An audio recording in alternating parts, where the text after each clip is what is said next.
So there was a new study that just came out fresh off the press on creatine and its benefits for the brain. I always had the suspicion that it was beneficial for the brain in young people the same way it is for muscle. We already know that, or we think we know that there's benefits in older people, but creatine's beneficial in a muscle and performance sense for young people. So you would, and it is a little bit more effective in older people, but it still works for young people. So I figured, it makes sense that creatine would have benefits for older people and younger people in the brain to the same degree. So the study is in older people, and it's a small study.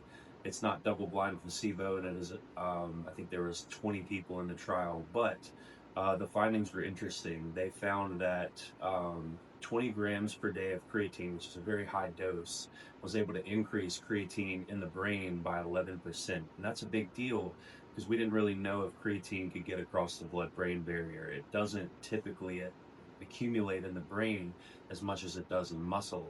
So that was one reason that, you know, going with a higher dose made sense and why they chose 20 grams in the study. And it may be that you need even more to further saturate the brain. So we don't know that that's the best dose, but we do know that at that dose, it increased fluid intelligence, which is a big deal.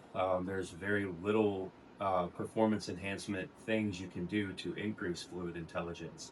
Now, again, this isn't proven in younger people, and it's not also proven in older people. But this trial, I mean, at least in this study, it did increase fluid intelligence, working memory, and other aspects of cognition, including executive performance. So, lots of benefits there and very interesting. Definitely going to keep following the creatine research. And there's been some other studies that do have hints that it improves cognition as well. Another one in not necessarily older people, but generally just in sleep deprived people, 20 grams for a short period of time, again, high dose, was able to improve cognition and to restore cognition in those sleep deprived people to the same level that people who had slept normally, like those, it got them back, in other words, to the level of if they didn't miss any sleep. So that's pretty awesome in and of itself. So next time that you're lacking on sleep, this is medical advice, but this is what I do sometimes. I'll just keep my dose super high um, for those nights, and that I don't quite get the sleep that I hope to get. And I do notice a benefit. And I basically just decided I'm going to keep my dose at 20 grams per day. And this is what I do.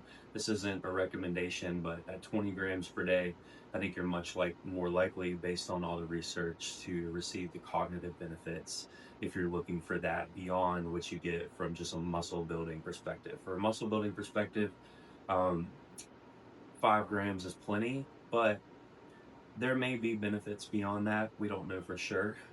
But I think if you're looking to like just see the muscle benefits, you can go with 5 grams and you should be good to go.